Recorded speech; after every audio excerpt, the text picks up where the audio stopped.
संत श्रोमणी आचार्य गुरुवर 108 विद्यासागर जी महाराज की जय। आचार्य श्री उदार सागर जी महाराज की जय। मुनिपुंग गुरुवर 108 सुधा सागर जी महाराज की जय। समस्त मुनि संघ की जय। हम जिन धर्म प्रवेश का स्वाध्याय कर रहे हैं, भाग 2 में हम यहाँ पर हमारा भाग 2 प्रारंभ है। भाग 2 में हम लोक संरचना के बारे में पढ़ रहे हैं। हमारे 24 प्रश्न हो चुके थे। आज हम 25वें प्रश्न पर चलते हैं। 25वां प्रश्न हमारा है, सुदर्शन मेरु की क्या क्या विशेषताएं हैं। जो सुदर्शन मेरु विदेह क्षेत्र में होता है, जम्बूद्वीप के विदेह क्षेत्र में, उस विदेह क्षेत्र में उसकी क्या क्या विशेषताएं हैं तो जानते हैं। सबसे पहले यह रचना आकृत्रिम है, किसी ने इसको बनाया नहीं, आकृत्रिम रूप से है।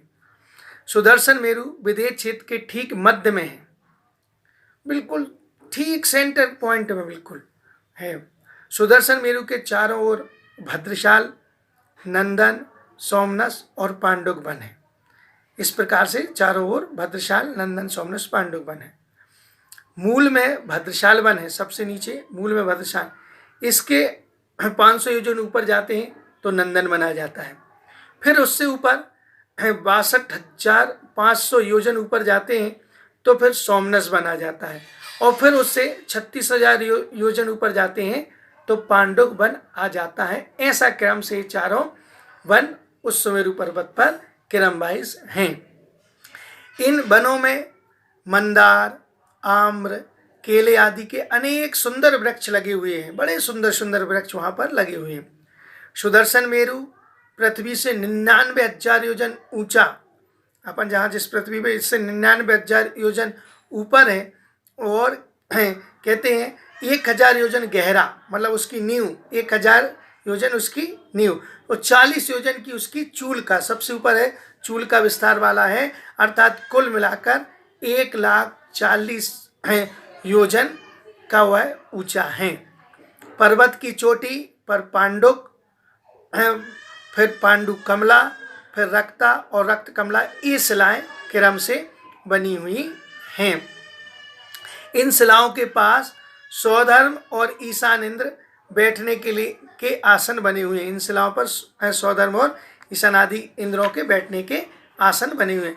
इंद्रगण इन्हीं शिलाओं पर बालक तीर्थंकर को बिठाकर अभिषेक करते हैं। यहीं पर बालक को बिठाकर अभिषेक किया जाता है। सभी शिलाएं अर्धचंद्राकार, जितनी भी शिलाएं हैं सब अर्धचंद्राकार हैं। रिद्धिधारी मुनीश्वर, विद्याधर मनुष्य, देवगण सुदर्शन मेरु की वंदना करने के लिए जाते, सब सुदर्शन मेरु की वंदना करने के लिए जाते हैं। इस प्रकार से ये सुदर्शन मेरु के विशेषताएं अपन ने सामान्य रूप से जानी। अब आता है, हम जिस भरत क्षेत्र में रहते हैं उस भरत क्षेत्र का विस्तार कितना है। भरत क्षेत्र का विस्तार जम्बूद्वीप के 190वां भाग, अगर हम जम्बूद्वीप के 190 भाग करें तो 190वां भाग है भरत क्षेत्र, मतलब पूरे जम्बूद्वीप के 190वां भाग। अगर उसको हम अलग से उसका निकालें तो 1,00,000 योजन का पूरा जम्बूद्वीप है, तो भरत क्षेत्र कितना निकलेगा, 526 6/19वां भाग। इतना क्या बोलते हैं वो निकलेगा, 526 6/19 योजन, इतना भरत क्षेत्र का विस्तार आएगा। अन्य क्षेत्रों का विस्तार कितना है फिर, अगर भरत क्षेत्र कहता है तो अन्य क्षेत्रों का कितना विस्तार होगा, तो भरत क्षेत्र के विस्तार से दूना विस्तार प्रथम पर्वत का, पर्वत से फिर दूना विस्तार हेमवत क्षेत्र का, हेमवत क्षेत्र से दूना विस्तार द्वितीय पर्वत का, द्वितीय पर्वत से दूना विस्तार हरि क्षेत्र का, हरि क्षेत्र से दूना विस्तार तृतीय पर्वत का, तृतीय पर्वत से दूना विस्तार विदेह क्षेत्र का, वो फिर उत्तर दक्षिण के बराबर, मतलब क्षेत्र से डबल पर्वत, पर्वत से डबल फिर क्षेत्र, क्षेत्र से डबल फिर पर्वत, क्षेत्र पर्वत, ऐसे कहाँ तक विदेह क्षेत्र था। फिर उत्तर दक्षिण तुल्य, उत्तर और दक्षिण के दोनों बराबर बराबर है, मतलब विदेह क्षेत्र सेंटर में हो गया, फिर आजू बाजू के दोनों बराबर, फिर उसके बाजू के बराबर, फिर इस प्रकार से पर्वत और क्षेत्र सब बराबर बराबर विस्तार वाले जानना चाहिए। अढ़ाई द्वीप कौन से हैं, अब अढ़ाई द्वीप बहुत नाम सुना है, ढाई द्वीप, ढाई द्वीप, अढ़ाई द्वीप। तो अढ़ाई द्वीप, उसमें जम्बूद्वीप, घाट की खंड द्वीप और आधा पुष्कर द्वीप, पूरा नहीं आधा पुष्कर, के बीच में मानो उत्तर पर्वत आ जाता है इसलिए आधा, इसलिए इन सबको मिलाकर कितना हो जाता है, पूरा अढ़ाई द्वीप। इस प्रकार विशेषताएं क्या है अड़ाई द्वीप की, तो बोलते अड़ाई द्वीप के अंदर ही मनुष्य पाए जाते। अड़ाई द्वीप से बाहर कोई भी मनुष्य, चाहे रिद्धिदारी हो चाहे कोई भी हो, कोई मनुष्य बाहर नहीं, अड़ाई द्वीप तक ही मनुष्य पाए जाते हैं। यहाँ से जीव मुक्ति को प्राप्त, इन अड़ाई द्वीपों में जीव मुक्ति को प्राप्त कर सकता है। अड़ाई द्वीप में 170 आर खंड एवं 850 विलेज खंड होते हैं। अभी हम समझाएंगे इसको कैसे कैसे होते हैं। अड़ाई द्वीप में 30 भोग भूमियां और 15 कर्म भूमियां होती हैं। ठीक, अड़ाई द्वीप में 30 तो भोग भूमि हो गई और 15 कर्म भूमि। अड़ाई द्वीप के बाद कर्म भूमि कहाँ है? अगर अड़ाई द्वीप खत्म हो गया फिर कर्म भूमि और कहाँ होती है? अंतिम शंभुरमण द्वीप के आधे भाग में, आधे शंभुरमण द्वीप है ना सबसे लास्ट वाला, उसके आधे भाग में एवं शंभुरमण समुद्र में कर्म भूमि, आधे द्वीप में, और उसके बाद समुद्र लग गया पूरा तो पूरे समुद्र में, मतलब आधे शंभुरमण द्वीप में और पूरे शंभुरमण समुद्र में कर्म भूमि। वहाँ मात्र त्रियंच रहते हैं, लेकिन मनुष्य नहीं जा सकते वहाँ, मनुष्य की सीमा वहाँ नहीं है, वहाँ पर कर्म भूमि होती है। अड़ाई द्वीप के बाद भोग भूमि कहाँ है? अड़ाई द्वीप में फिर इसके बाद भोग भूमि और कहाँ मिलती है? अड़ाई द्वीप के बाद भोग भूमि, अड़ाई द्वीप के बाद एवं नागेंद्र पर्वत के पहले, अड़ाई द्वीप के बाद जहाँ अपन रह रहे हैं, ऐसे अभी अड़ाई द्वीप जो बताया उसके बाद, और वो शंभुरमण द्वीप में जो नागेंद्र पर्वत है उस पर्वत के पहले समस्त द्वीपों में एवं समस्त समुद्रों में भोग भूमि है, लेकिन वहाँ सिर्फ मात्र त्रियंच रहती। अड़ाई द्वीप से लेकर शंभुरमण द्वीप के पहले पहले नागेंद्र पर्वत के वहाँ तक भोग भूमि है, लेकिन मात्र त्रियंच रहते हैं, मनुष्य वहाँ पर नहीं रहते। अड़ाई द्वीप में कितने मेरु हैं? अड़ाई द्वीप में 5 मेरु हैं, सुदर्शन, विजय, अचिल, मंदिर और विद्युन्माली, ऐसे 5 मेरु अड़ाई द्वीप में हैं। जम्बू द्वीप में सुदर्शन मेरु है, घातकी खंड में विजय और अचल मेरु है, एक इस तरफ और एक इस तरफ, इसे विजय और अचल मेरु, और पुष्करवर द्वीप में मंदिर और विद्युन्माली, मतलब सेंटर में एक हो गया, उसके बाजू में 2 हो गए, उसके बाजू में 2, ऐसे कुल मिलाकर 5 मेरु, जिसको अपन पंचमेरु बोलते हैं। पंचमेरु पूजन भी अपन लोग करते हैं।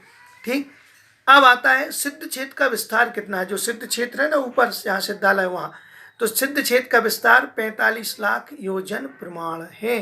पूरा सिद्ध क्षेत्र 45, क्योंकि ये 2.5 द्वीप भी 45 लाख योजन प्रमाण है, और वो सिद्ध क्षेत्र भी 45, क्योंकि मनुष्य यहीं पाए जाते हैं, और मनुष्य जहाँ से भी मुक्ति प्राप्त करता सीधा सिद्धालय में जाकर विराजमान हो जाता है, इसलिए 45 लाख योजन प्रमाण।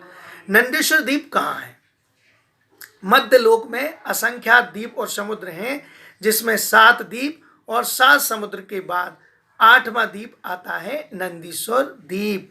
अभी अपन पहले जम्बू द्वीप में, फिर घातकी खंड पर पुष्कर, ऐसे क्रम से 8वें नंबर पर जो द्वीप आता है वो है नंदीश्वर द्वीप। नंदीश्वर द्वीप में 52 अकृत्रिम चैत्यालय हैं। चित्र हम अभी इसमें बता रहे हैं, तो उस चित्र के माध्यम से आप समझ लेना। नंदीश्वर द्वीप की क्या विशेषता है? नंदीश्वर द्वीप का विस्तार एक दिशा में 163 करोड़ 84 लाख योजन है। एक दिशा में 163 करोड़ 84 लाख। नंदीश्वर द्वीप 8वें नंबर का द्वीप है। चारों दिशाओं में 84,000 योजन विस्तार वाले 4 अंजनगिरी पर्वत हैं, जबकि 84,000 योजन वाले अंजनगिरी पर्वत ये श्याम रंग के हैं। श्याम रंग उनका पर्वतों का कलर है। अंजनगिरी पर्वत के चारों ओर प्रत्येक दिशा में 4 निर्मल जल से बड़ी सुंदर बावड़ियां हैं, बड़ी सुंदर बावड़ियां बनी हुई हैं, जिनके मध्य में दधिकर पर्वत है, और वो श्वेत रंग का। दधिकर पर्वत कैसा है? श्वेत कलर का है, सफेद कलर का है। प्रत्येक दधिकर पर्वत के बाह्य कोण पर, जो बाह्य कोण है दधिकर पर्वत का बाहरी हिस्सा है, उस बाह्य कोण पर 2 रतिकर पर्वत हैं, जो लाल रंग के हैं। रतिकर पर्वत नाम ही रतिकर, वो लाल कलर के वो 2 पर्वत हैं। इस तरह एक दिशा में कुल 13 पर्वत, प्रत्येक पर्वत पर एक चैत्यालय, मतलब एक दिशा में 13 पर्वत और हर पर्वत पर एक चैत्यालय बना हुआ है। बापकाओं के तट पर, जो बापकाएं बनी हुई हैं उनके तट पर रत्नमय हैं, उनके तट पूरे रत्न के बने हुए हैं। उनमें जलचर जीव नहीं है, कोई जलचर जीव नहीं होता कि नेवला है, वो कि मगर है कि मछली है कि ये नहीं, कोई जलचर जीव नहीं। सभी बापकाएं 1,00,000 योजन प्रमाण है। सब बापकाओं का परिमाण कितना है? 1,00,000 योजन प्रमाण। सभी पर्वत ढोल के समान गोल है। जैसे ढोलक को अपन खड़ी रख दो तो कैसे, ऐसे ढोलक के समान गोल है सभी पर्वत वैसे हैं। 4 अंजनगिरी, 16 दधिकर और दधिकर पर्वत के कोनों पर 2-2 रतिकर पर्वत, इस प्रकार 32 रतिकर पर्वत। इस प्रकार कुल मिलाकर 4, 16 और 32 टोटल 52 पर्वत हैं। 52 पर्वत पर 52 चैत्यालय बने हुए हैं। एक एक शिखर पर एक एक रत्नमयी चैत्यालय, रत्नों का बड़ा सुंदर चैत्यालय वहां पर है। प्रत्येक चैत्यालय में 108 प्रतिमाएं हैं। पूरे चैत्यालय 52 चैत्यालय में 108 प्रतिमाएं हैं। मतलब नंदीश्वर दीप जिनालय में कुल प्रतिमाओं की संख्या 5,616 है। सभी प्रतिमाएं पद्मासन है, रत्नमयी है और 500 धनुष ऊंची हैं। सभी प्रतिमाएं 500 धनुष ऊंची, पद्मासन है और रत्नमयी हैं। सभी चैत्यालय प्रतिमाएं आकृति में, कोई ने किसी ने बनाया नहीं उनको, उनकी संरचना नहीं की गई है, वो आकृति में पूरी प्रतिमाएं करोड़ों सूर्य और चंद्रमा की कांति को भी हरण करने वाली है, फीकी करने वाली है। इतनी ज्यादा तेज और कांति उन प्रतिमाओं में। सभी देवगण अष्टांगा पर्व पर परिवार के साथ 8 दिन तक नंदीश्वर द्वीप में अभिषेक पूजन किया करते हैं। अपन मनुष्य लोग हैं, अपन ढाई द्वीप से बाहर जा नहीं सकते, इसलिए अपन लोग यहीं पे कर लेते हैं। और देवतागण जा सकते, इसलिए वो नंदीश्वर द्वीप में जाकर 8 दिन तक बड़ी भक्तिभाव से पूजन करते हैं। अष्टांगा के अलावा अन्य दिनों में भी देवतागण नंदीश्वर द्वीप में अभिषेक पूजन करने के लिए, जब देवताएं रिद्धियां हैं, जब उनको जाना वहां पर जाते रहते हैं। यहाँ मनुष्यगण कभी भी नहीं जा सकते, क्योंकि ढाई द्वीप से बाहर मनुष्य क्षेत्र नहीं है। क्या नंदीश्वर द्वीप के आगे जिन मंदिर कहीं और भी हैं? बोले नंदीश्वर द्वीप के आगे 11वें और 13वें, 11वें कुंडलवर द्वीप में और 13वें रुचकवर द्वीप में आकृतिम जिन मंदिर बने हुए हैं। 11वें और 13वें द्वीप बलियाकार हैं, ऐसे गोल में हैं। दोनों 4-4, दोनों द्वीपों में 4-4 आकृतिम जिनालय हैं। 13वें रुचकवर द्वीप की पूर्व दिशा में विजय आदि 8 दिक् कुमारियां रहती हैं। वहां पर दिक् कुमारी देवियां रहती हैं, जो तीर्थंकर बालक के जन्म काल के माँ के समीप, जन्म काल के समय माँ के समीप झाड़ी लेकर, दक्षिण दिशा में कूट में रहने वाली दिक् कुमारियां दर्पण लेकर, पश्चिम दिशा कूट में रहने वाली दिक् कुमारियां छत्र लेकर, उत्तर दिशा कूटों में रहने वाली दिक् कुमारियां चमल लेकर तीर्थंकर बालक की माँ के पास उपस्थित रहती हैं। ऐसी सभी अलग अलग दिशाओं की अलग अलग चीजों को लेकर माँ की सेवा में तत्पर रहती हैं। ऐसी वो दिक् कुमारी देवियां वहां पर निवास करती हैं। इसलिए अपन को भी उस चीज को समझना चाहिए और जानना चाहिए। विशेष चीजें आपको समझ में आ रही होंगे। नंदीश्वर द्वीप के बारे में आपने ये सब चीजें समझी, जानी, और इसका विस्तार अपन आगामी दिनों में करेंगे। आज अपन इतना ही जानते हैं, शेष विषय आगामी दिनों में। सभी को जय जिनेंद्र।